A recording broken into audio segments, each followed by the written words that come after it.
കർത്താവിൻ്റെ അതിപരിശുദ്ധമായ നാമം വാഴ്ത്തപ്പെടുമാറാകട്ടെ. അനുഗ്രഹിക്കപ്പെട്ട ഈ നല്ല പ്രഭാതത്തിനായി ദൈവത്തിന് സ്തോത്രം ചെയ്യുന്നു. ഒരു പ്രാവശ്യം കൂടെ ഈ രാവിലെ സമയത്ത് നിങ്ങൾക്ക് വേണ്ടി ദൈവവചനവുമായി നിൽക്കുവാൻ കർത്താവ് നൽകിയ നല്ല അവസരത്തിനായി ദൈവത്തിന് സ്തോത്രം ചെയ്യുന്നു. രാവിലെ ഫ്രഷായിട്ട് എല്ലാവരും എഴുന്നേറ്റ് ദൈവമുഖത്തേക്ക് നോക്കുവാൻ കർത്താവ് സഹായിക്കട്ടെ. ഓരോ ദിവസത്തിൻ്റെയും പ്രഭാതം നമുക്ക് ഒരു പ്രഭാതം ഉണ്ടാകും എന്നുള്ളതിന് ഉറപ്പ് നൽകുകയാണ്. എന്ന് പറഞ്ഞാൽ നമുക്ക് വേണ്ടി ഒരു സ്പെഷ്യൽ പ്രഭാതം പൊട്ടിവിരിയുന്ന ദിവസങ്ങൾ അടുത്തു വരികയാണ്. അതിനുവേണ്ടി നിങ്ങൾ ദൈവവചനത്തിൽ കൂടെ ഒരുങ്ങുകയും പ്രാർത്ഥിക്കുകയും കർത്താവിലേക്ക് കൂടുതലായി അടുത്തു ചെല്ലുകയും ചെയ്യുവാൻ ദൈവം നിങ്ങളെ സഹായിക്കട്ടെ. നിങ്ങൾ സന്ദേശം മറ്റുള്ളവരിലേക്ക് കൈമാറ്റം ചെയ്യണം. അത് അനേകർക്ക് പ്രയോജനകരമായി മാറട്ടെ. ഗ്രൂപ്പുകളിലും ഒക്കെ ഇട്ടുകൊടുത്താൽ ആരെങ്കിലുമൊക്കെ കേൾക്കട്ടെ. ഞാൻ ഒരു 1000-ഓളം ആളുകൾക്ക് ഇത് ഷെയർ ചെയ്ത് കൊടുക്കുന്നുണ്ട്. പക്ഷെ കേൾക്കുന്നവർ വളരെ ചുരുക്കം ആളുകൾ മാത്രമാണ്. ഗ്രൂപ്പിൽ വരുന്നതും സന്ദേശങ്ങൾ നമ്മൾ മറ്റു പല നമ്മുടെ കർണരസകരമായ കാര്യങ്ങൾ കേൾക്കാൻ സമയം കൂടുതൽ എടുക്കുകയും അതിനുവേണ്ടി നെറ്റ് കൂടുതൽ ഉപയോഗിക്കുകയും ചെയ്യുന്നവരാണല്ലോ. എന്നാൽ ദൈവവചനത്തിൻ്റെ പ്രാധാന്യത മനസ്സിലാക്കാൻ കേൾക്കുവാൻ സർവശക്തനായ ദൈവം നിങ്ങൾക്ക് ധാരാളം കൃപ നൽകട്ടെ. അതിനുവേണ്ടി നമ്മുടെ മൊബൈൽ നെറ്റ്വർക്കുകൾ പ്രയോജനപ്പെടട്ടെ. മറ്റു പല കാര്യങ്ങളിൽ ശ്രദ്ധിക്കുന്നതിനേക്കാൾ ദൈവത്തിന് സ്തോത്രം. ദൈവവചനം കേൾക്കാനും പഠിക്കാനുമൊക്കെയുള്ള നല്ല അവസരങ്ങൾ ദൈവം നൽകട്ടെ എന്ന് പ്രാർത്ഥിക്കുന്നു. കാരണം നെറ്റ് നമ്മൾ ഫോണിൽ ചെയ്യണമെന്നുണ്ടെങ്കിൽ കുറഞ്ഞതൊരു 100-300 രൂപയെങ്കിലും മാസം മുടക്കിയെങ്കിലേ നമുക്കത് എന്ത് ചെയ്യാൻ പറ്റൂ, നെറ്റ് ഉപയോഗിക്കാൻ പറ്റത്തുള്ളൂ. 300 രൂപ വേസ്റ്റായി മാറാതെ ദൈവത്തിന് സ്തോത്രം ദൈവവചനം കേൾക്കാനും പഠിക്കാനുമുള്ള അവസരങ്ങളായി അത് പ്രയോജനപ്പെടുത്താം. കർത്താവ് അതിനായി സഹായിക്കട്ടെ. ദൈവത്തിന് സ്തോത്രം. ഇന്ന് രാവിലെ സമയത്ത് നിങ്ങൾക്ക് നൽകുവാനുള്ള ദൈവവചനം ദൈവത്തിന് സ്തോത്രം ദൈവം എന്നെ ഏൽപ്പിച്ചിരിക്കുന്നത് ആലയത്തിൽ വെച്ച് കർത്താവായ യേശു ക്രിസ്തു ചെയ്ത ഒരു അത്ഭുതകരമായ വിടുതലിൻ്റെ ശുശ്രൂഷ. അതാണ് നിങ്ങൾക്ക് പങ്കുവെക്കുവാനായിട്ട് ആഗ്രഹിക്കുന്നത്. അതിനെ നമുക്ക് വായിക്കാം. ലൂക്കോസിന്റെ സുവിശേഷം 6-ാം അധ്യായം. ലൂക്കോസിന്റെ സുവിശേഷം 6-ാം അധ്യായം 6 മുതലുള്ള വേദഭാഗങ്ങൾ. മറ്റൊരു ശബത്തിൽ അവൻ പള്ളിയിൽ ചെന്ന് ഉപദേശിക്കുമ്പോൾ വലങ്കൈ വരണ്ടുള്ളൊരു മനുഷ്യൻ അവിടെ ഉണ്ടായിരുന്നു. ശാസ്ത്രിമാരും പരീക്ഷന്മാരും അവനെ കുറ്റം ചുമത്തുവാൻ സംഗതി കിട്ടേണ്ടതിന് അവൻ ശബത്തിൽ സൗഖ്യമാക്കുമോ എന്ന് നോക്കിക്കൊണ്ടിരുന്നു. അവരുടെ വിചാരം അറിഞ്ഞിട്ട് അവൻ വരണ്ട കൈയുള്ള മനുഷ്യനോട് എഴുന്നേറ്റ് നടുവിൽ നിൽക്കുക എന്ന് പറഞ്ഞു. അവൻ എഴുന്നേറ്റ് നിന്നു. യേശു അവനോട്, ഞാൻ നിങ്ങളോടൊന്ന് ചോദിക്കട്ടെ, ശബത്തിൽ നന്മ ചെയ്യുകയോ തിന്മ ചെയ്യുകയോ ജീവനെ രക്ഷിക്കുകയോ നശിപ്പിക്കുകയോ ഏത് വിഹിതമെന്ന് ചോദിച്ചു. അവരെല്ലാം ചുറ്റും നോക്കിയിട്ട് ആ മനുഷ്യനോട് കൈ നീട്ടുക എന്ന് പറഞ്ഞു.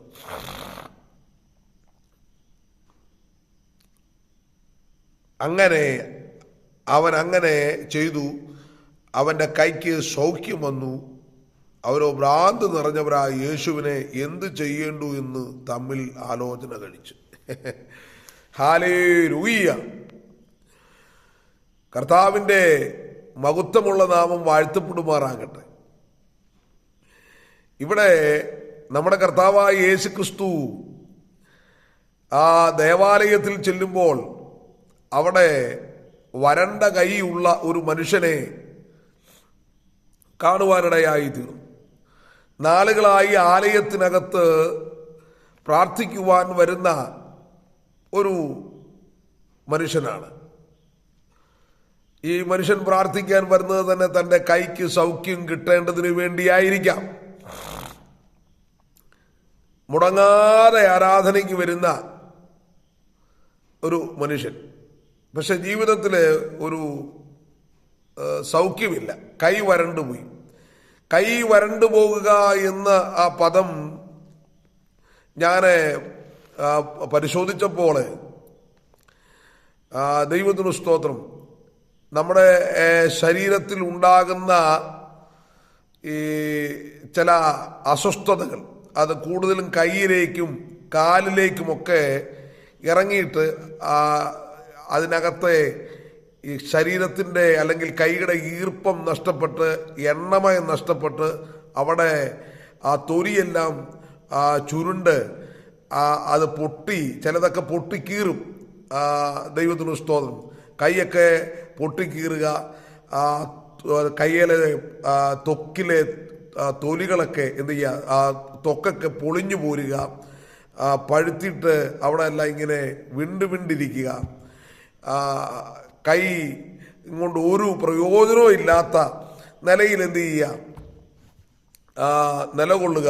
അതൊക്കെയാണ് അവിടെ ഉദ്ദേശിക്കുന്നത്. ദൈവത്തിന് സ്തോത്രം. കൈ വരണ്ട് പോകുക എന്ന് ഉള്ള അതിൻ്റെ അർത്ഥം അതാണ്. ദൈവത്തിന് സ്തോത്രം. എന്നാൽ ഇവിടെ ആലയത്തിനകത്താണ് കൈ വരണ്ട ഒരു മനുഷ്യൻ നിൽക്കുന്നത്. അവൻ ആ കൈ കൊണ്ട് ഒന്നും ചെയ്യുവാൻ കഴിയത്തില്ല. കൈ ഉണ്ടെങ്കിലും കൈ കൊണ്ട് ഒന്നും ചെയ്യാൻ കഴിയാത്ത നിലയിൽ മാറിയാൽ അതൊരു വലിയ സങ്കടകരമായ കാര്യം. കാലുണ്ടെങ്കിലും കാല് കൊണ്ട് നടക്കാൻ കഴിയുന്നില്ലെങ്കിൽ ആ മനുഷ്യൻ്റെ അവസ്ഥയൊന്ന് ഓർത്ത് നോക്കി. നമുക്കറിയാം, നമുക്ക് 2 കൈയുണ്ട്. 2 കൈയും ഇല്ലാതെ ജനിച്ച ഒരുപാട് ആളുകൾ നമ്മുടെ സമൂഹത്തിലുണ്ട്, അല്ലേ? കൈ മുറിച്ചു കളഞ്ഞ ആളുകളുണ്ട്. 1 കൈ മാത്രമുള്ളവരുണ്ട്. ദൈവത്തിന് സ്തോത്രം. 2 കൈ ഉണ്ടായിട്ടും ഒന്നും ചെയ്യാൻ കഴിയാത്ത ആളുകളുണ്ട്. ആലയത്തിൽ വന്ന എന്താ പറയുന്നത്, 2 കൈ കൂട്ടി അടിക്കാൻ പോലും തയ്യാറാകാത്ത ഒരുപാട് ആളുകൾ ആലയത്തിൽ വന്ന് ഇരിക്കുന്നവരുണ്ട്. എല്ലാ ആലയത്തിലെയും കാര്യമാണ് പറയുന്നത്. ആലയത്തിൽ വന്ന കൈ അടിക്കത്തേയില്ല.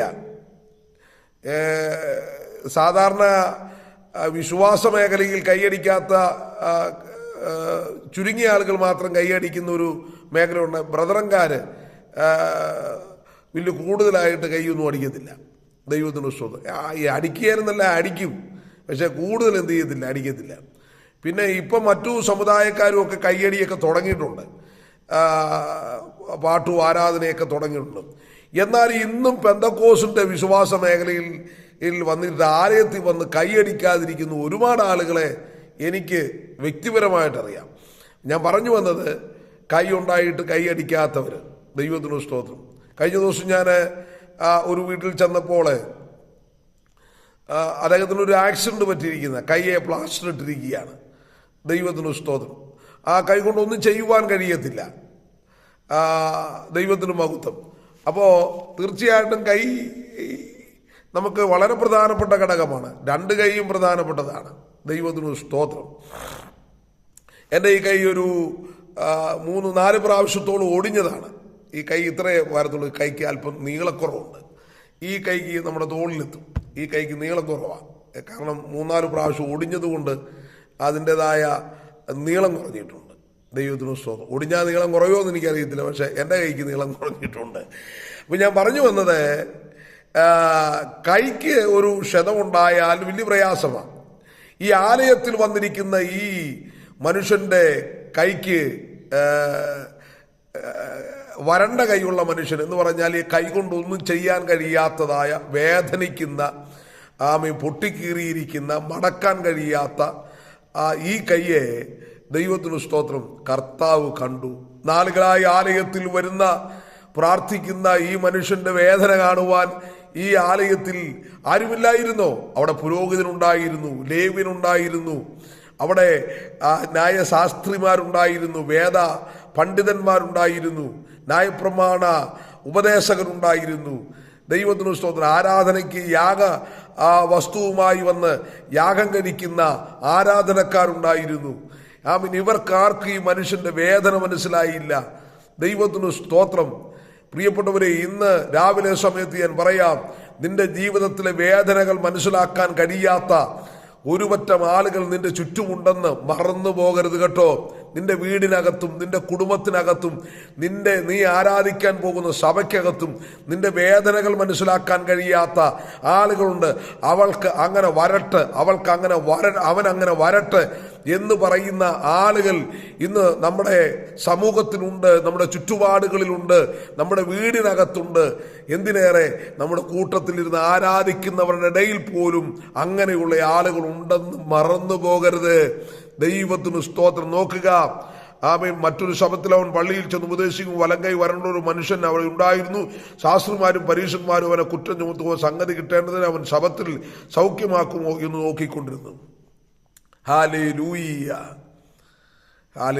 ശബത്തിലാണല്ലോ ആരാധന ക്രമീകരിക്കപ്പെട്ടിരിക്കുന്നത്. അന്ന് ദൈവത്തിന് സ്തോത്രം, അന്നാണല്ലോ ആലയത്തിൽ വരേണ്ടത്.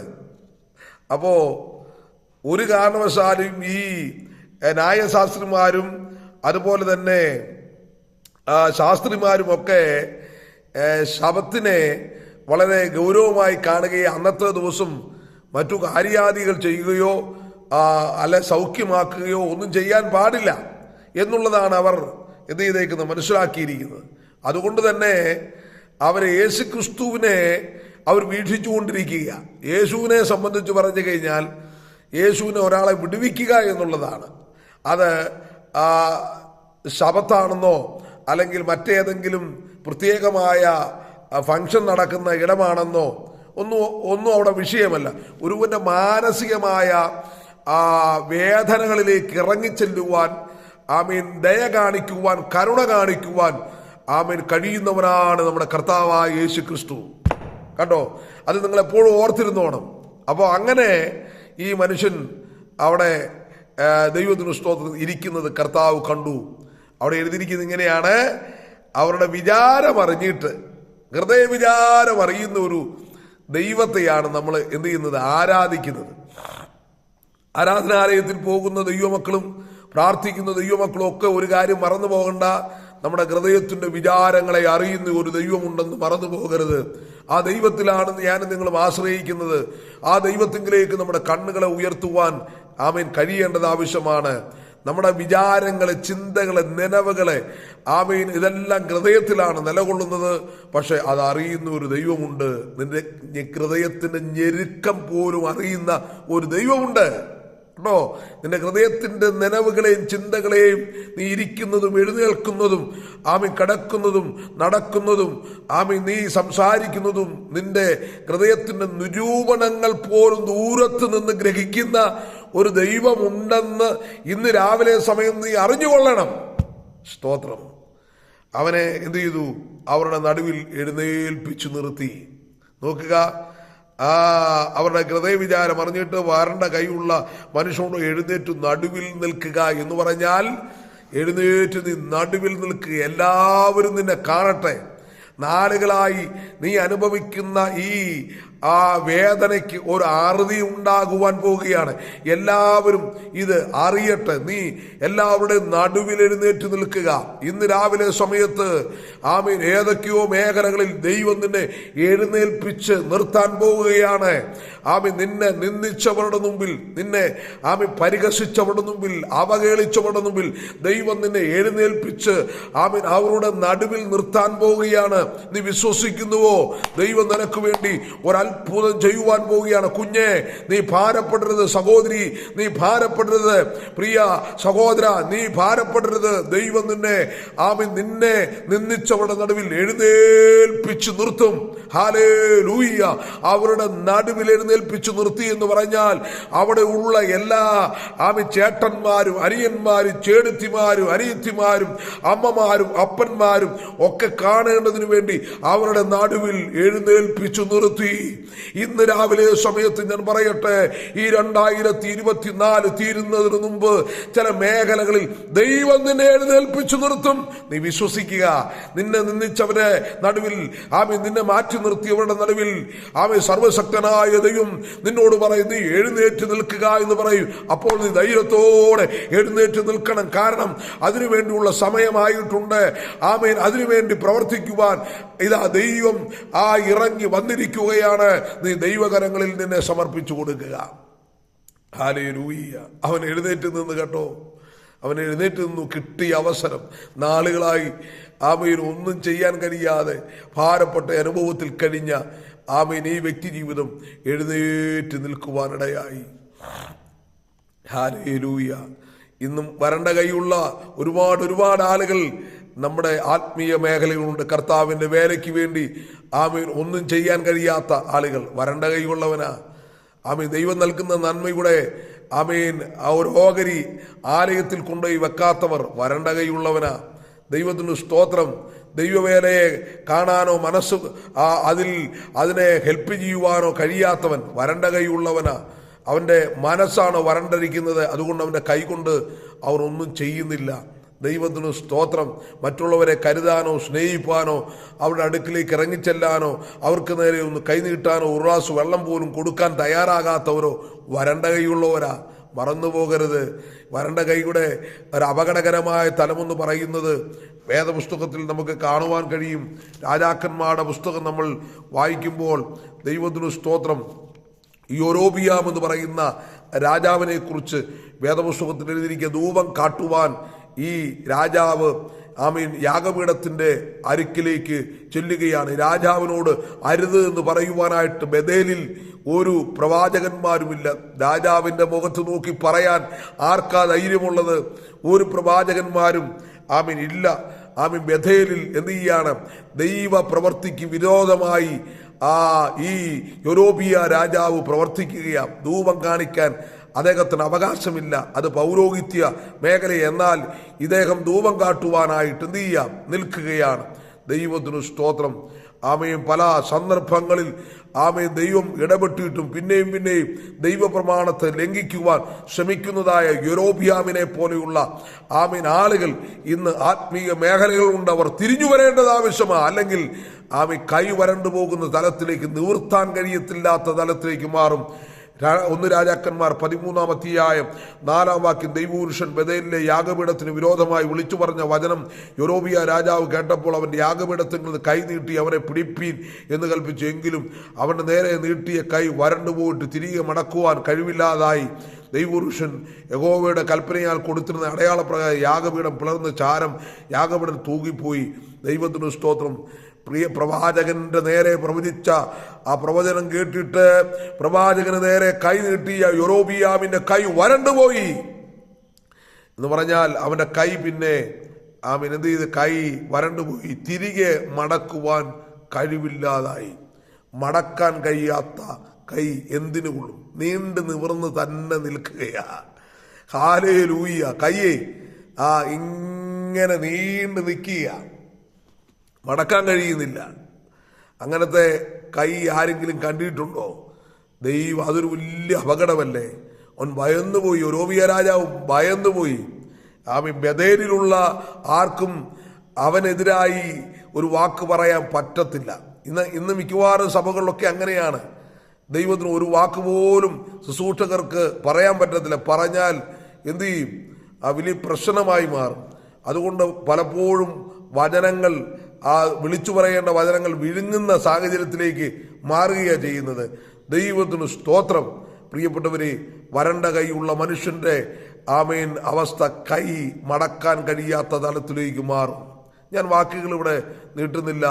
പ്രിയപ്പെട്ടവരെ, നമ്മുടെ കൃഷി ജീവിതത്തിൽ നമുക്ക് അനേകർക്ക് വേണ്ടി നമ്മുടെ കൈ നീട്ടാം. ഈ ചിന്തകൾ നിങ്ങൾക്ക് അനുഗ്രഹമായി തീരട്ടെ. ദൈവം നിങ്ങളെ എഴുന്നേൽപ്പിക്കുന്ന ദിവസങ്ങൾ അടുത്തു വരികയാണ്. നിങ്ങൾ വിശ്വസിക്കുക. ദൈവം നിങ്ങളെ അനുഗ്രഹിക്കട്ടെ. എല്ലാവിധ അനുഗ്രഹങ്ങളും ഈ പ്രഭാതത്തിൽ നേരുന്നു. ദൈവം നിങ്ങളെ അത്ഭുതകരമായി നടത്തട്ടെ. ഞങ്ങളുടെ പ്രിയ പിതാവേ, അനുഗ്രഹിക്കപ്പെട്ട ഈ നല്ല രാവിലെ സമയം ഈ സന്ദേശം കേൾക്കുന്ന എല്ലാവരുടെ മേലും ദൈവത്തിൻ്റെ അത്ഭുതവും അതിശയവുമായ കരം നീട്ടണമെന്ന് ഞാൻ പ്രാർത്ഥിക്കുന്നു. കർത്താവേ, ഏതെങ്കിലും വിഷയത്തിൽ കൈവരേണ്ട അനുഭവങ്ങളുണ്ടെങ്കിൽ അതിൽ നിന്ന് വിമോചനം ഉണ്ടാകുവാൻ, മറ്റുള്ളവരുടെ നടുവിൽ എൻ്റെ ദൈവം അവരെ എഴുന്നേൽപ്പിച്ച് നിർത്തുവാൻ ഞാൻ അങ്ങയോട് ശത്രു കെട്ടിയിരിക്കുന്ന എല്ലാ കെട്ടുകളും പൊട്ടിച്ച് പുറത്തു വരുവാൻ ദൈവം കൃപ ചെയ്യണമേ. ഹല്ലേലൂയ. അപ്പച്ചൻ്റെ കരങ്ങളിൽ താഴ്ത്തുന്നു. തിരുനാമം മഹത്വമെടുക്കണം. യേശു ക്രിസ്തുവിൻ നാമത്തിൽ തന്നെ ആമേൻ. ദൈവം നിങ്ങളെ എല്ലാവരെയും അനുഗ്രഹിക്കുമാറാകട്ടെ. Praise the Lord.